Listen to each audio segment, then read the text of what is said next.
안녕하십니까. 맞춤형 화장품 조제관리사 강의의 이은주입니다. 오늘은 맞춤형 화장품 제4과목 맞춤형 화장품에 대해서 공부하는 시간을 갖도록 하겠습니다. 자, 맞춤형 화장품의 정의.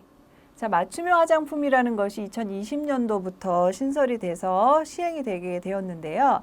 맞춤형 화장품에 대한 그 개념은 약국과 굉장히 비슷하다고 보시면 됩니다. 그래서 우리가 약국에 갈 때 보면 처방전을 가지고 약사가 그 처방전에 의해서 조제실에 들어가서 그 혼합해서 그 처방된 의약품, 약들을 혼합하죠. 그렇게 해서 이제 포장을 해서 그 환자에게 주게 됩니다. 마찬가지로 맞춤형 화장품도 화장품 제조업소에서 이미 만들어진 원료나 그 내용물을 화장품 책임 판매업자로부터 들여와서 그 내용물이나 원료만을 가지고 취급하는 것이 바로 맞춤형 화장품입니다. 그래서 맞춤형 화장품이라고 해서 예전에 어떤 분들은 그 화장품 공방을 하시던 분께서 이제 나는 맞춤형 화장품 판매업 그 신고가 된 업소이니 이곳에서 내가 자유롭게 화장품을 만들어 팔 수 있겠다. 이렇게 생각하시는 분을 봤어요. 그런데 그렇게 만들어 파는 것은 절대로 맞춤형 화장품이 아닙니다. 그리고 절대로 그렇게 화장품을 판매해서는 안 됩니다. 맞춤형 화장품을 판매하기 위해서는 정식으로 화장품 책임 판매업자로부터 화장품의 내용물, 그러니까 벌크 제품 있죠? 벌크 제품을 들여와서 충전하기 직전에 어떤 벌크 제품이나 그리고 그 벌크 제품, 그 내용물에 소량의 원료들을 첨가해서 완제품을 만들어낼 수 있는 정도? 그 정도의 그 화장품의 내용물이나 원료를 들여와서 그것을 현정해서 즉석에서 조제하는 것이지 원료와 원료를 가지고 혼합을 해서 화장품을 만들어서 즉석에서 맞춤형 화장품 판매업소에서 판매하는 것은 이것하고는 굉장히 맞춤형 화장품 판매업하고는 다른 개념입니다. 그러니까 그 헷갈리지 않도록 주의하시기 바랍니다. 자, 맞춤형 화장품의 정의, 맞춤형 화장품이라는 것은 제조 또는 수입된 화장품의 내용물에 다른 화장품의 내용물이나 식품의약품안전처장이 정하는 원료를 추가하여 혼합한 화장품, 제조 또는 수입된 화장품, 이미 만들어진 거예요. 약국에서도 보시면 이미 제약회사로부터 들여온 그 벌크 제품으로 의약품을 취급하겠죠. 마찬가지로 맞춤형 화장품도 이미 만들어진 내용물에 다른 화장품의 내용물, 이런 것들을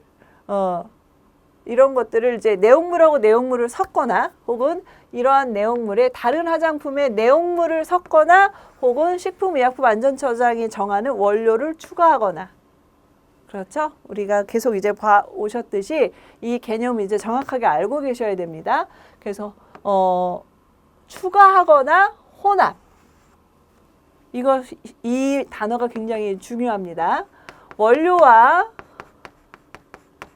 원료를 혼합해서 만드는 제조, 이거는 맞춤형 화장품에서 할 수가 없는 겁니다. 그러니까 내용물과 내용물 혹은 내용물의 원료, 요 정도까지가 허용되는 것이 맞춤형 화장품입니다. 두 번째, 제조 또는 수입된 화장품의 내용물을 소분한 화장품. 자, 이제는 혼합이나 그 추가가 아니라 그냥 단순 소분한 거. 약국에서도 단순 소분해 주는 경우 있죠. 물약 같은 경우에 그냥 벌크 제품으로 들여온 것을 소비자에게 그 환자에게 맞게 용량별로 이렇게 소분을 해서 따라주죠. 그런 겁니다. 그렇기 때문에 맞춤형 화장품도 추가, 혼합 혹은 소분. 그리고 무엇이냐? 대상은 내용물, 원료. 자, 이것이 굉장히 중요합니다. 원료하고 원료 혼합하는 것은 안 됩니다. 그런데 자, 그래서 소분한 화장품까지가 그 맞춤형 화장품인데 다만 고형 화장비누, 고체 형태의 세안용 비누, 이 화장비누가 이제 화장품으로 들어왔기 때문에 그렇습니다. 이 고형 비누 등 총리령으로 정하는 화장품의 내용물을 단순 소분한 화장품은 제외한다. 예, 그러니까 이게 화장품으로 들어오다 보니까 한 번에 만들 때 비누를 뭐 1kg 이렇게 만든다고 치면 1kg짜리 이렇게 만들면 그걸 잘라야 되잖아요. 그런데 이제 이렇게 단순 소분한 그 경우에는 맞춤형 화장품이라고 하지 않는다. 자, 그 말입니다.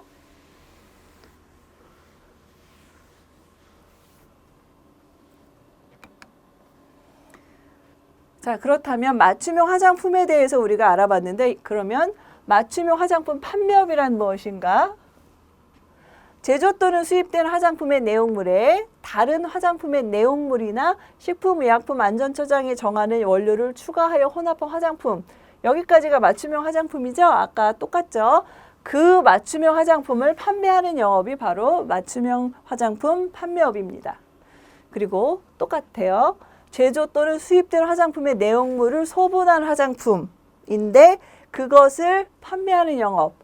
그것이 맞춤형 화장품 판매업이라는 겁니다.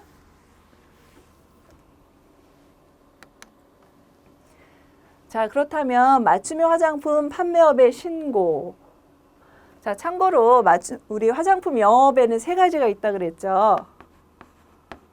화장품 제조업, 그 다음에 화장품 책임 판매업.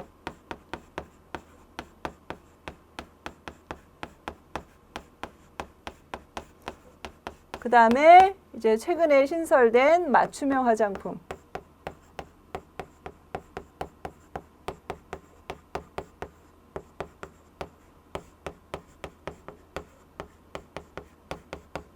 판매업.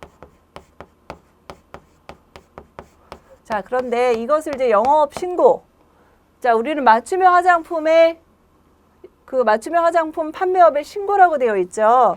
요거 용어 중요합니다. 제조업과 책임 판매업 같은 경우에는 등록이에요.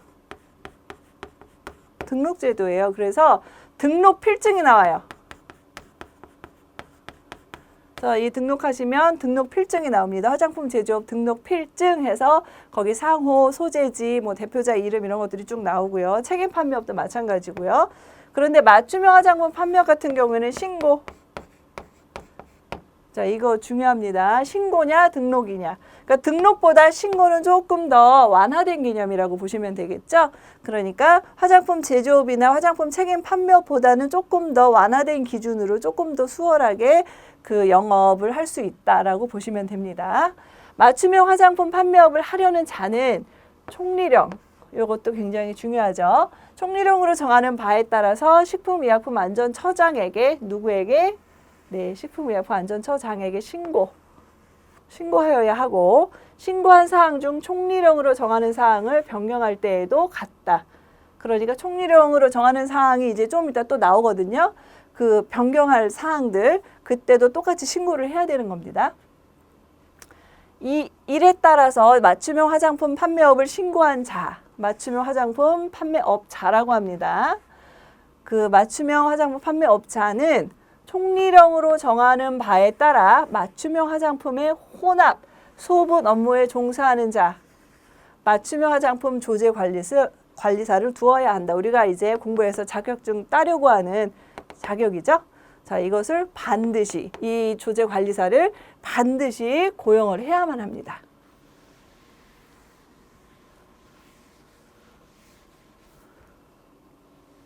그 다음 보시겠습니다. 자, 그렇다면 맞춤형 화장품 조제관리사 자격 시험에 대해서 한번 보겠습니다. 맞춤형 화장품 조제관리사가 되려는 사람은 화장품과 원료 등에 대하여 식품의약품안전처장이 실시하는 자격 시험에 합격하여야 한다. 점점 시험 난이도가 어려워지고 있죠. 맞춤형 화장품 조제관리사 시험을 보기 위한 자격 기준은 없어요. 누구나 원하면은 일단 시험을 치를 수가 있는데 문제는 이 시험에 합격을 해야지만 맞춤형 화장품 조제관리사가 된다는 것입니다. 자, 참고로 여러분들 굉장히 헷갈려 하시는 상황 중에 맞춤형 화장품 조제관리사하고 화장품 책임 판매 관리자 이거 헷갈립니다. 요거는 화장품 책임 판매 관리자 같은 경우에는요. 자격증이 아니에요. 화장품 책임 판매 관리자 자격증은 어떻게 따요? 라고 이렇게 물어보시는 분들이 있는데 이거는 자격증 없어요. 자격 기준만 있습니다.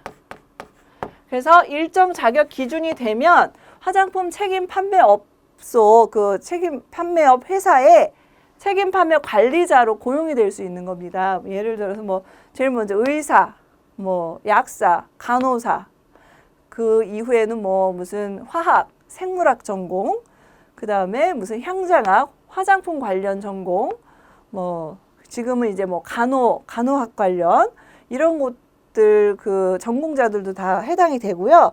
그 다음에 이런 것들을 전공하지 않았는데 현재 그 실제 그 화장품 책임 판매업과 관리된 화장품 품질 관리나 이런 것들에 관련된 업무를 실제적으로 오래 한 사람인 경우에 허용하고 있습니다. 그래서 뭐 졸업증명서나 경력증명서 이런 것들을 같이 제출을 하게 되면 그 담당자가 이분은 여기 책임 판매 관리자로서 적합하다. 그러면 이제 되는 겁니다. 그렇기 때문에 책임 판매 관리자는 자격증이라는 건 없어요. 그냥 자격 기준이라는 것만 있습니다. 그런데 맞춤형 화장품 조제 관리사는 자격증이 있어요. 국가 자격증. 그렇죠? 국가 자격증이 있기 때문에 이것은 반드시 자격증을 소유한 사람이 소지한 사람만이 맞춤형 화장품 그 판매업소에 그 조제 관리사로 일할 수 있습니다. 자, 이거 헷갈리지 마세요. 자, 그 다음에 식품의약품안전처장은 맞춤형 화장품 조제 관리사가 거짓이나 그 밖의 부정한 방법으로 시험에 합격한 경우에는 자격을 취소하여야 하며 반드시 취소해야 됩니다. 그 다음에 이 자격이 취소된 사람은 취소된 날로부터 3년간 응시할 수 없어요. 다시.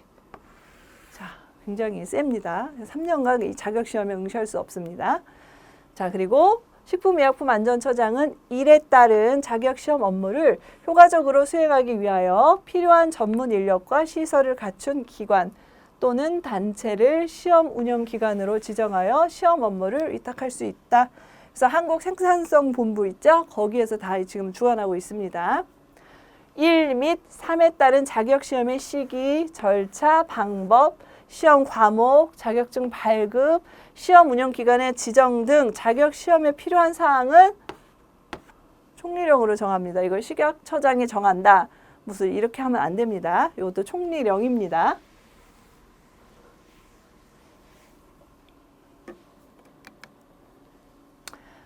자, 맞춤형 화장품 조제관리사 시험의 시행기관은 한국생산성본부이다. 우리가 다 알고 있죠.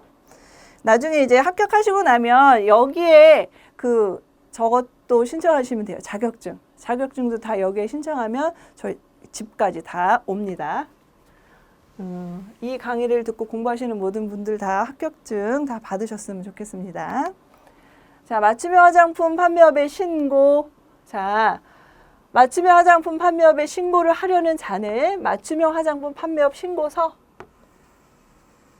그러니까 전자문서로 된 신고서를 포함하는데 이 신고서에 맞춤형 화장품 조제관리사의 자격증 사본을 첨부하여 맞춤형 화장품 판매업소의 소재지를 관할하는 지방식품의약품안전청장에게 제출해야 한다. 식품의약품안전처가 있고요. 그건 이제 가장 상위 기관이고요. 그 밑에 각 지방별로 있는 뭐 경인청이 있고요. 뭐 무슨 서울청이 있고요. 이렇게 지역으로 이제 지방으로 내려가게 되면 이제 청이라고 합니다. 그 청장에게 제출을 하는데 자신이 이제 서울에서 하고 싶다. 맞춤형 그 화장품 판매업을 서울에서 소재지를 두고 하고 싶다면 서울청에 이제 제출을 하시면 됩니다. 의약품 안전나라 가시면요. 거기 회원가입 하시고 나서 이거 다 신고할 수 있게 되어 있으니까 거기에다가 신고를 하시고 그 다음에 첨부 파일을 거기에 첨부하시고 하시면 됩니다.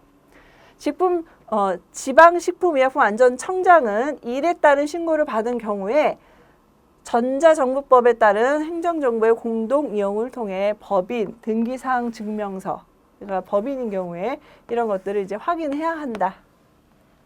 자, 이런 것들은 반드시 확인을 미리 해야 된다라는 거죠. 우리가 하는 건 아니지만 이거는 지방식약청장은 이런 것들을 확인을 해야 한다라는 겁니다. 3번 지방식품의약품안전청장은 이에 따른 신고가 그 요건을 갖춘 경우에는 맞춤형 화장품 판매업 신고 대장에 다음의 사항을 적고 맞춤형 화장품 판매업 신고 필증 아까 얘기했죠. 이거 우리는 이제 신고를 하니까 신고필증이 됩니다. 신고필증을 발급해야 한다. 자, 이제 맞춤형 화장품 조제관리사도 있고 이 판매업소가 뭐 적합하다. 이 맞춤형 화장품 판매업소로 적합한 곳이다. 그렇게 되면은 이제 이러한 내용들을 넣어서 맞춤형 화장품 판매업소 그 신고 필증을 이제 발급을 합니다. 신고 번호 및 신고 연월일. 네. 요거는 가장 기본적인 거고요. 그 다음에 맞춤형 화장품 판매업을 신고한 자이야 맞춤형 화장품 판매업자의 성명 및 생년월일. 그 다음에 이것이 법인인 경우에는 대표자의 성명 및 생년월일. 자, 여기까지는 이해가 가시죠? 예, 그래서 뭐 대표가 홍길동이다. 그리고 홍길동이라는 이름, 그 다음에 홍길동의 생년월일, 이런 것들이 다 이제 기재가 됩니다. 자, 그럼 이게 이제 디귿과 리을은 화장품 제조업하고 화장품 책임 판매업하고 조금 달라요. 그러니까 제조업이나 책임 판매업 같은 경우에는 상호하고 그냥 소재지만 있으면 돼요. 그렇게만 나옵니다, 실제적으로. 그런데 맞춤형 화장품 판매업소 이 신고필증은 맞춤형 화장품 판매업자의 상호 및 소재지와 업소의 상호 및 소재지가 구분돼서 나옵니다. 요거는 업자고요. 요거는 업소예요. 자, 이거는 그냥 쉽게 우리 프랜차이즈 생각하시면 돼요. 그래서 제가 만약에 맞춤형 화장품 판매업자로서 이제 1호점을 우리가 이제 서울에 냈는데 제가 대구에다 하나를 또 내고 싶다. 그러면은 그 대구점 무슨 시대 화장품, 뭐 시대코스라는 이름으로 만약에 맞춤형 화장품 판매업소를 이제 제가 이제 신고를 했어요. 그러면은 원래 저는 이제 서울에 이것을 본점을 두고 있는데 만약에 대구에다도 내고 싶다. 그러면 거기에 시대코스 대구점 이런 식으로 해서 해당 영업소의 상호와 소재지가 있어야 되는 겁니다. 그러니까 요거는 실제로 맞춤형 화장품 판매업을 하고 있는 그 해당 업소라고 보시면 되고요. 요거는 그냥 본점의 개념이라고 이해하시면 쉬워요. 그래서 근데 나는 그냥 프랜차이즈가 아니라 개인 사업자로서 그냥 한 군데 영업소에서만 하고 있는데요. 그러면은 그냥 같은 겁니다. 제가 서울에 하고 있다 그러면 서울에 뭐 서울시 금천구에 내가 하고 있다. 서울시 금천구 이하 상호와 주소지 쓰고 똑같이 나는 하나다. 그러면은 똑같이 그냥 똑같은 겁니다. 같을 수가 있습니다. 그러니까 그렇게 이해하시면 돼요. 맞춤형 화장품 조제관리사의 성명, 생년월일 및 자격증 번호가 기록이 돼야 됩니다. 굉장히 중요한 겁니다. 그러니까 요거 잘 기억하세요.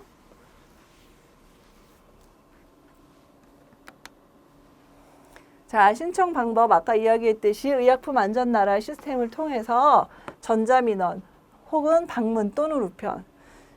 전자민원이 가장 편합니다.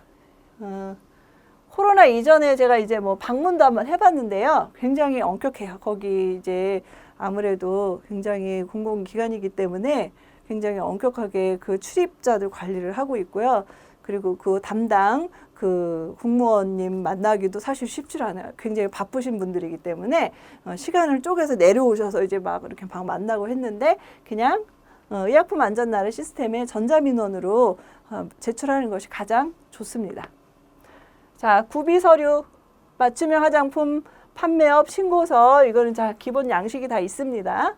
맞춤형 화장품 조제관리사 자격증 4본, 2인 이상도 가능합니다. 우리는 매장이 크기 때문에 2인 이상 고용하겠습니다. 그럼 다 가능합니다. 사업자 등록증 및 법인 등기부 등본, 법인의 하남. 네. 사업자 등록증 당연히 우리가 사업하는 사람이라면은 반드시 확인을 해야 되고, 법인이라면은 법인 등기부 등본을 확인을 해야 되겠죠. 그다음에 건축물 관리대장, 이 건축물이 뭐 위치가 어디고 규모가 어느 정도 되고 그다음에 소유주가 누구고 용도가 어떤 것이고 이런 것들을 확인해야 되기 때문에 건축물 관리대장 제출을 해야 됩니다. 그리고 임대차 계약서. 내가 이제 임대했다면은 그 임대차 계약서도 반드시 제출을 해야 됩니다. 임대를 했다면. 자, 혼합 소분의 장소, 시설 등을 확인할 수 있는 세부 평면도 및 상세 사진. 이거는 뭐 굳이 어떠한 그 양식이 있지는 않아요. 저 같은 경우에는 뭐 화장품 제조업이나 요거 등록할 때 세부 평면도도 그냥 그 파워포인트 작업해가지고 이렇게 딱 비슷하게 깔끔하게 그냥 작업해서 그렇게 제출을 했고, 상세 사진도 어떠한 그 양식이 있는 것이 아니기 때문에 그냥 잘 보일 수 있게끔 사진을 잘 세세하게 찍어서 뭐 이렇게 잘 정리를 해서 편집을 해서 그 파일 업로드 하시면 됩니다. 자, 이런 것들을 다 제출하게 된다.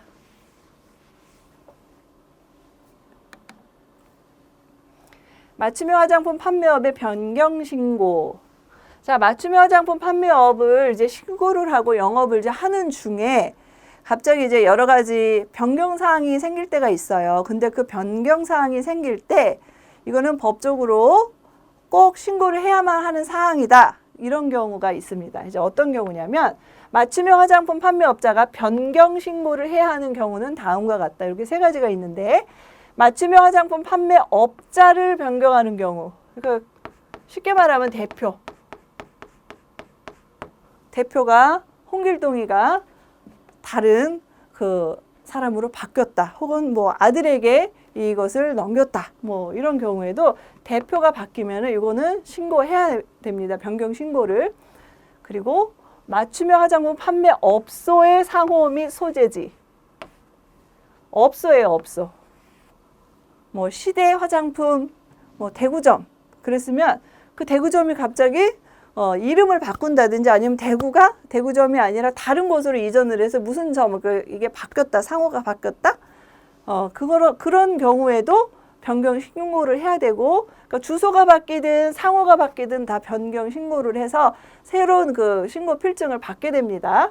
요거 꼭 해. 그런데 이제 차이는 뭐냐면 판매업자, 아까 이야기했던 본점의 개념, 그 본점이 바뀐 게 본점의 상호나 뭐 소재지가 바뀌었다? 이거는 변경 신고 대상은 아닙니다. 그렇기 때문에 이것이 업소냐 업자냐 이거에 대한 그 구분을 잘 하셔야 됩니다. 그리고 맞춤형 화장품 조제 관리사를 변경했다. 아, 이분이 먼저 하시던 분이 이제 그만두게 되고 다른 분을 고용하게 됐다. 그런 경우에 이런 것들도 변경 신고를 해야 합니다. 잘 알아두세요.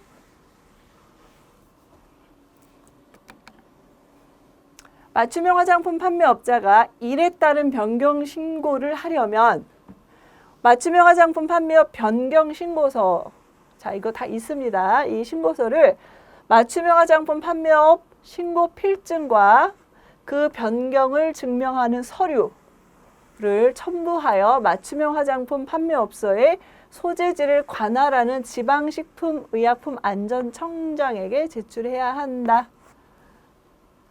이거 신고 필증을 같이 이제 만약에 전자로 의약품 나라에서 변경 신고를 했다. 그러면은 이제 그 지방청으로, 서울이면 이제 그 서울 지방청 거기로 그 신고 필증을 보내야 됩니다. 등기로 보내시면 됩니다. 이 경우 소재지를 변경하는 때에는 새로운 소재지를 관할하는 지방식품의약품안전청장에게 제출해야 한다. 그러니까 서울에서 하고 있다가 만약에 경인청으로 옮기게 됐다.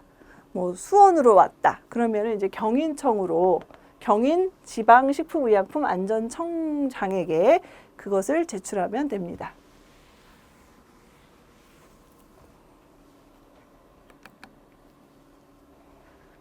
자, 맞춤형 화장품 판매업, 폐업 등의 신고.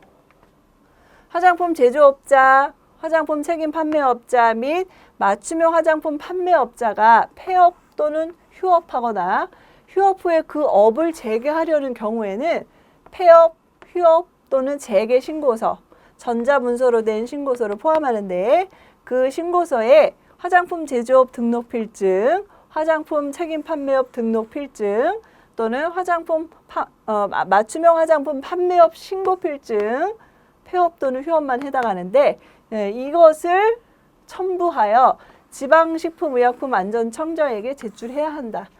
자, 쉽게 말하면 이제 반납하는 거예요. 등록 필증이나 신고 필증을 나는 이제 이 업에서 이제 종료하고 폐업을 한다. 그러면은 폐업 신고를 함과 동시에 이 원본 있죠? 제조업이나 책임 판매업 같은 경우에는 등록 필증, 그리고 맞춤형 화장품 판매업은 신고 필증을 그 해당 그 주소지로 보내게 되면은 처리가 됩니다.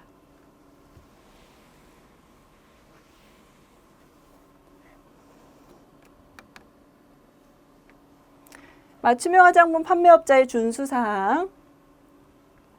맞춤형 화장품 판매업자는 맞춤형 화장품 판매장 시설 기구의 관리 방법, 혼합 소분 안전관리 기준의 준수 의무, 혼합 소분되는 내용물 및 원료에 대한 설명 의무 등에 관하여 총리령으로 정하는 사항을 준수하여야 한다. 그러니까 맞춤형 화장품 판매업자는 최종적으로 소비자에게 그 제품을 판매하는 업이잖아요. 그렇기 때문에 이거 굉장히 중요합니다. 그래서 이런 의무사항이 있고 이것들을 지켜야 할 의무가 있다. 준수해야 한다. 자, 그럼 이제 어떤 것들이 보겠습니다. 혼합 소분에 관한 안전관리 기준. 맞춤형 화장품 판매업자는 맞춤형 화장품 조제, 여기 제조라고 하시면 안 됩니다. 간혹가다 맞춤형 화장품 제조 관리자라고도 해요. 그렇게 말씀하시면 안 돼요. 맞춤형 화장품 조제에 사용하는 내용물 또는 원료의 혼합 소분의 범위에 대해 사전에 검토하여 최종 제품의 품질 및 안전성을 확보할 것. 그래서 우리가 이렇게 열심히 공부하는 겁니다. 그래서 어떤 원료가 되는지, 어떻게 혼합을 해야 되는지, 그리고 뭐 이거 원료를 혼합할 때 어떠한 그 제한이 있는지 이런 것들을 다 아셔야지만 됩니다. 그래서 최종 제품의 품질이나 안전성을 확보할 것. 맞춤형 화장품 판매업자가 그 품질이 좋은 내용물을 화장품 책임 판매업자로부터 들여오죠. 그래서 들여올 때 이미 원료를 들여올 때 뭐 벌크 상태의 그 내용물을 들여올 때도 품질 관리를 확인을 하고 들어옵니다. 품질 성적서나 이런 것들을 받게 되고 이제 확인을 하게 되는데 이제 이 맞춤형 화장품 판매업자에게 들어온 이상 이제 책임은 또 맞춤형 화장품 판매업자에게도 또 있습니다. 최종적으로 소비자에게 가는 최종 제품이 이곳에서 이제 만들어지기 때문에 굉장히 중요합니다. 그래서 품질이나 안전성을 꼭 확보를 할 것. 다만 화장품 책임 판매업자가 혼합 또는 소분의 범위를 미리 정하고 있는 경우에는 그 범위 내에서 혼합 또는 소분할 것. 그러니까 책임 판매업자가 이거는 이렇게 하셔야 됩니다 라고 이렇게 정해놓은 것이 있다면 그것을 꼭 따라야 된다는 거겠죠. 두 번째, 혼합 소분에 사용되는 내용물 또는 원료가 화장품법 제8조의 화장품 안전 기준 등에 적합한 것인지 여부를 확인하고 사용할 것. 그래서 우리가 이렇게 머리가 아프게 공부를 하고 있는 것입니다. 그래서 화장품에 사용할 수 없는 원료가 어떤 것인지, 그리고 화장품에 사용할 수는 있지만 사용상의 제한이 있는 원료는 어떤 것인지 우리가 다 공부하고 있는 이유가 이런 것들을 다 확인해야 되기 때문에 그렇습니다. 3번, 혼합 소분 전에 내용물 또는 원료의 사용 기한 또는 개봉 후 사용 기간을 확인하고, 소분 전에 미리 이걸 확인을 해야 됩니다. 그리고 사용 기한 또는 개봉 후 사용 기간이 지난 것은 사용하지 말 것. 이거 아주 기본 중에 기본이죠. 절대 이렇게 하면 안 됩니다. 그래서 절대로 사용 기한이 지났다 이런 것들은 사용하면 안 되는 거겠죠. 혼합 소분에 사용되는 내용물 또는 원료의 사용 기한 또는 개봉 후 사용 기간을 초과하여 맞춤형 화장품의 사용 기간 또는 개봉 후 사용 기간을 정하지 말 것.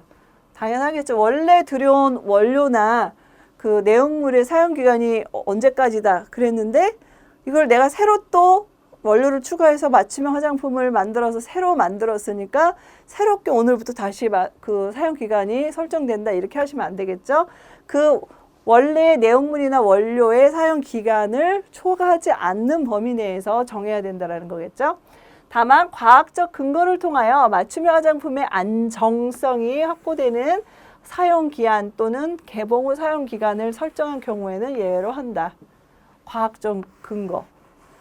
이거는 굉장히 과학적이고 객관적인 실험과 이런 것들을 통해서만이 검증될 수 있는 거기 때문에 그냥 내용물과 원료의 사용 기한을 초과하지 않고 정하면 됩니다. 맞춤형 화장품 조제에 사용하고 남은 내용물 또는 원료는 밀폐가 되는 용기에 담는 등 비의도적인 오염을 방지할 것. 보통 화장품은 맞춤형 화장품이 아닌 경우에는 다 완제품으로 나오기 때문에 이럴 우려가 없는데 벌크 제품으로 받아서 현장에서 그 벌크 제품 안에 있는 그 내용물에 어떤 다른 내용물을 혼합하거나 뭐 원료로 할 때 이 벌크 제품을 따로 개별 포장하고 있지는 않잖아요. 거기서 덜어내서 쓰는 경우가 많을 텐데 그런 경우에 이제 비의도적인 오염을 방지하라는 거죠. 그래서 절대로 뭐 공기가 들어간다거나 먼지, 이물질, 뭐 미생물 이런 것들이 들어가지 않도록 철저하게 잘 관리를 해서 품질 관리를 잘 해야 된다. 그런 말입니다. 소비자의 피부 유형이나 선호도 등을 확인하지 아니하고 맞춤형 화장품을 미리 혼합 소분하여 보관하지 말 것. 그러니까 미리 하지 말라는 거예요. 맞춤형 화장품의 의도가 생성된 의도가 생겨난 의도는 현장에서 즉석에서 고객의 피부 타입이나 고객의 요구에 맞는 그런 화장품을 즉석에서 조절해서 판매하는 것이 그 원래 그 취지이기 때문에 이렇게 미리 혼합해 놓고 소분하여 보관하면은 안 된다라는 거죠.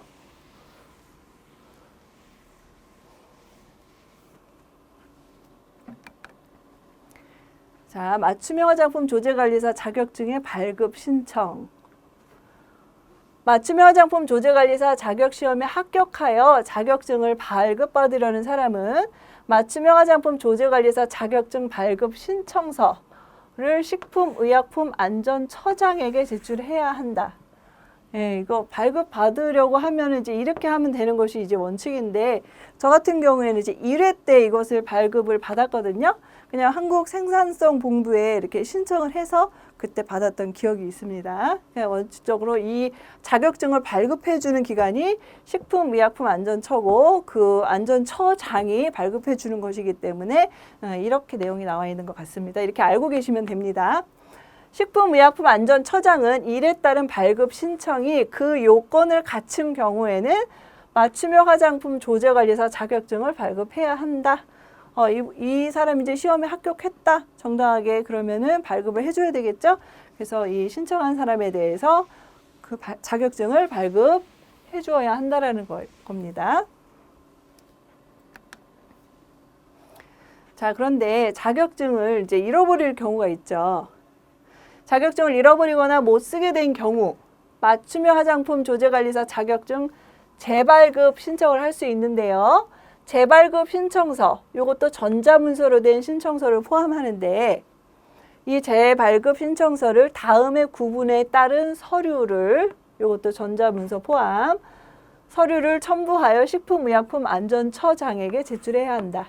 그러니까 두 가지 경우가 있겠죠. 하나는 정말 잃어버린 경우, 또 하나는 자격증이 있긴 있으되 오래돼서 이제 너무 못 쓰게 됐다. 혹은 뭐 보관을 잘못하여 어떤 뭐 사고로 인해서 이것이 못 쓰게 됐다. 자, 그런 경우에 이제 재발급을 받을 수가 있는데 분실한 경우에는 분실사유서, 그 다음에 다시 이제 못 쓰게 된 경우에는 자격증 원본을 그냥 못 쓰게 된 것이라도 보내야 됩니다. 자, 이런 것들을 식품의약품안전처장에게 제출을 하면 다시 받을 수 있다. 자, 팁.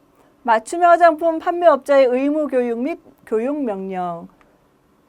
책임 판매 관리자 및 맞춤형 화장품 조제 관리사는 화장품의 안전성 확보 및 품질 관리에 관한 교육을 매년 받아야 한다.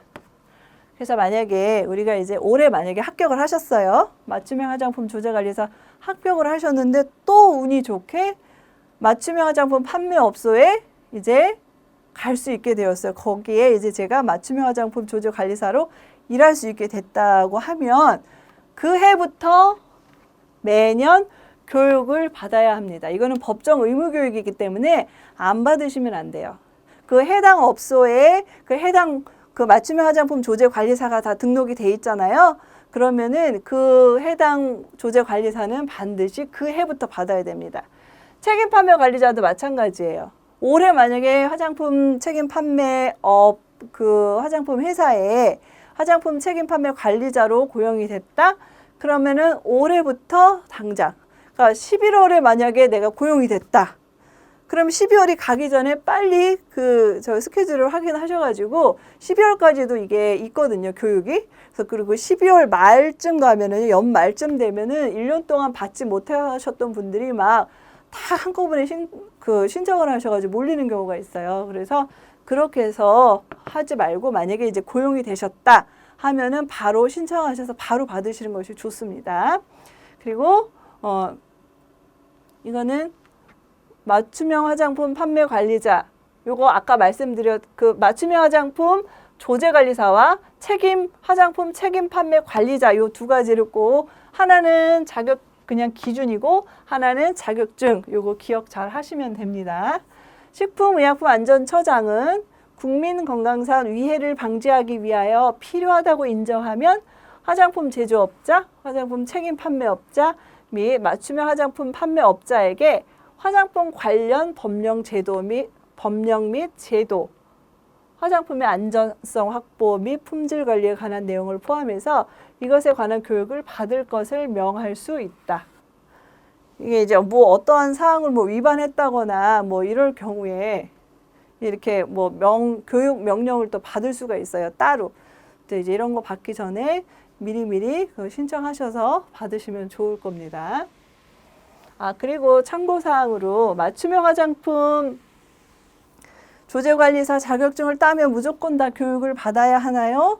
그게 아니라 맞춤형 화장품 조제관리사 그 자격증을 소지한 이후에 그 해당 어떤 판매업소에 맞춤형 화장품 판매업소에 이제 고용이 됐다면 그때서부터 이제 교육을 받으시는 거고 그냥 단순하게 자격증만 소지하신 경우에 아직 그 해당 업소에 이제 취직이 안 된 경우에는 그 교육에 대한 의무는 없습니다. 그렇지만 이제 취직이 되셨다. 그렇다면 법정 의무 교육이기 때문에 1년에 한 번씩 꼭 받으셔야 됩니다. 자, 교육기관 4곳이 있어요. 대한화장품협회, 한국의약품수출입협회, 대한화장품산업연구원, 그리고 한국보건산업진흥원.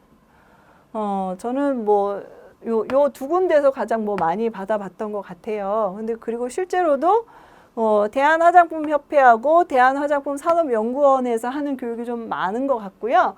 그다음에 여기 사이트들도 들어가 보시면 다 이제 진행하고 있으니까 시간 그 스케줄을 잘 확인을 하셔서 되는 날 여기 신청을 미리 하시고 교육 받으시면 됩니다. 교육 명령 대상. 맞춤형 화장품 판매업자의 준수 사항을 위반한 맞춤형 화장품 판매업자. 예. 만약에 이제 이거 판매업자 이거 대표겠죠? 맞춤형 화장품 판매업자의 준수 사항을 위반하면 이거 교육 명령 대상으로 받아야 된다라는 겁니다. 이런 거 안 받으시면 다 과태료 있어요. 그러니까 꼭 받으셔야 됩니다. 맞춤형 화장품의 안전성. 자, 화장품의 안전성이라는 거, 화장품 안전하고 안정하고는 조금 다른 개념입니다.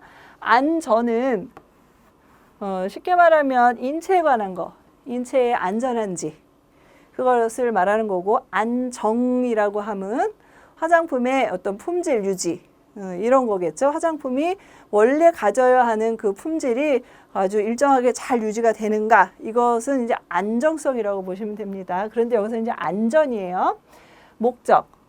화장품의 취급, 사용 시 인지되는 안전성 관련 정보를 체계적이고 효율적으로 수집, 검토, 평가하여 적절한 안전 대책을 강구함으로써 국민 보건상의 위해를 방지하기 위해서 화장품의 안전성 정보 관리 규정이 있습니다. 자, 요것도 식약처 들어가셔서 요 말 그대로 치시면은요, 이러한 안전성 정보 관리 규정 이런 거 다 확인해 보실 수 있어요.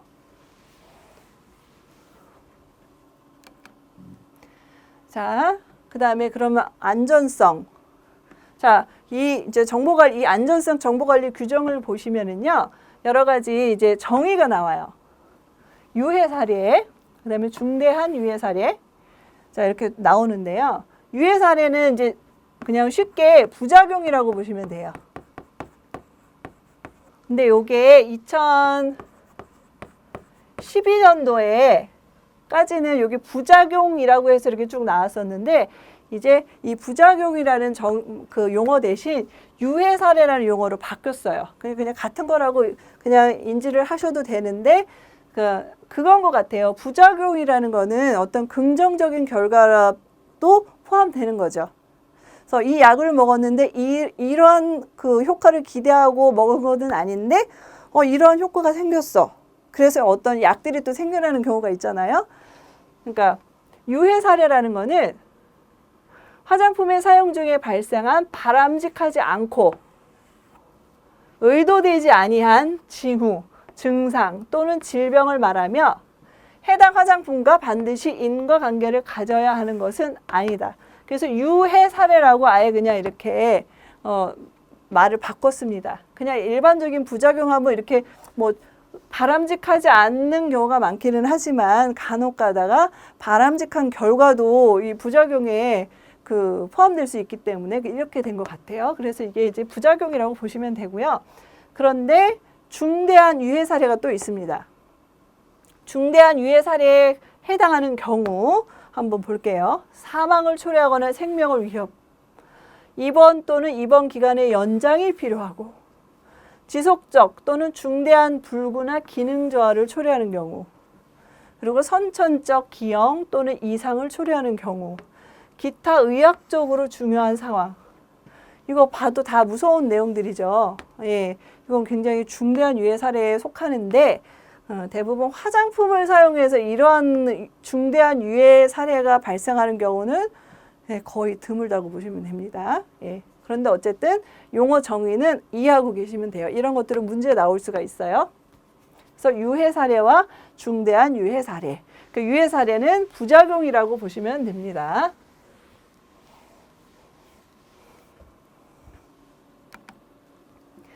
그런데 이제 유해 사례는 아닌데 실마리 정보라는 게 있어요.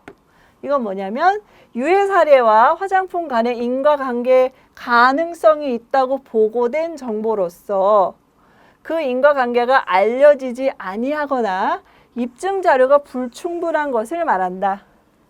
그러니까 확실한 유해 사례는 아닌데 그래도 이것이 뭐 어떤 화장품 간의 인과관계가 뭔가가 생각이 된다. 가능성이 있는 것 같다. 이런 경우에는 그냥 실마리 정보라고 보면 됩니다. 이런 것들도 문제 잘 나와요. 안전성 정보란 화장품과 관련하여 국민 보건에 직접 영향을 미칠 수 있는 안전성, 유효성에 관한 새로운 자료, 유해 사례 정보 등을 말한다. 자, 이런 것들도 문제가 나올 수 있습니다.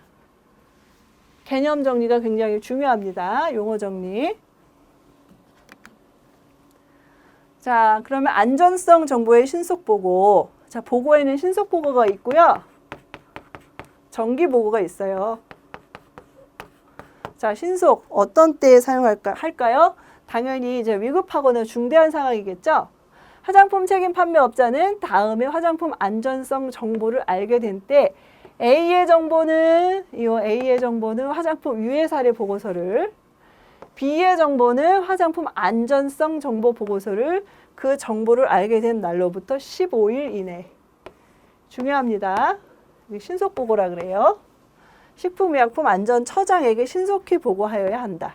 자, A의 경우는 뭐냐면 중대한 유해 사례 또는 이와 관련하여 식품의약품안전처장이 보고를 지시한 경우에, 자, 이때는 유해 사례 보고서, 그 다음에 판매 중지나 회수에 준하는 외국 정부의 조치 또는 이와 관련하여 식품의약품안전처장이 보고를 지시한 경우, 이때는 화장품 안전성 정보 보고서를 제출을 해야 됩니다. 언제까지? 15일 이내로.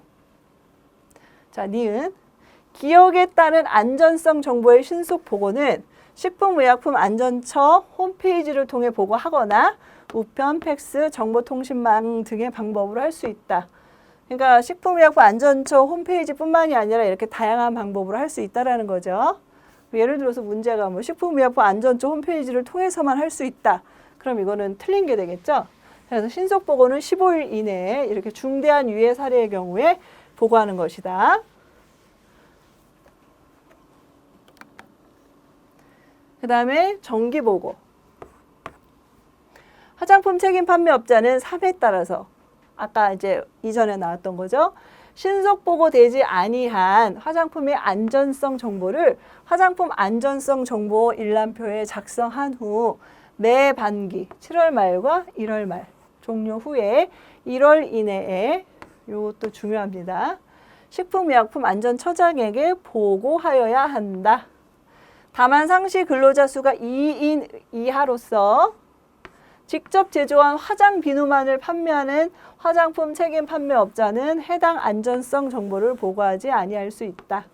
자, 일단 그냥 정기적인 보고예요. 정기적인 안전성 보고인데 이것이 뭐 안전성 정보 보고할 것이 없다 하더라도 1월에서 6월까지 거는 7월에, 7월부터 12월까지 거는 그 다음에 1월에 1개월 이내에 이것을 보고해야 하고, 이제 화장품 공방하시던 분들이 이게 화장품이 이제 화장품 비누, 화장 비누 공방하시던 분들이 이제 화장품 비누가 화장품으로 이제 편입되면서 이게 책임 판매업과 그리고 화장품 제조업 이거 다 받으셔야 됐거든요.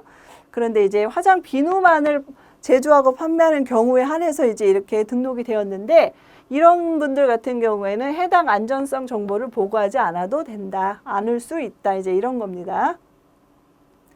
니은 기억에 따른 안전성 정보의 정기 보고는 식품의약품 안전처 홈페이지를 통해 보고하거나 전자파일과 함께 우편, 팩스, 정보통신망 등의 방법으로 할 수 있다. 앞에 그 신속 보고하고 같죠? 네, 이렇게 보고한다. 안전성 보고에는 신속 보고가 있고 그 다음에 정기 보고가 있는데, 신속 보고는 15일 이내에, 안 날로부터 15일 이내에 하는 거 꼭 기억하세요. 자, 이제 모의고사 볼까요?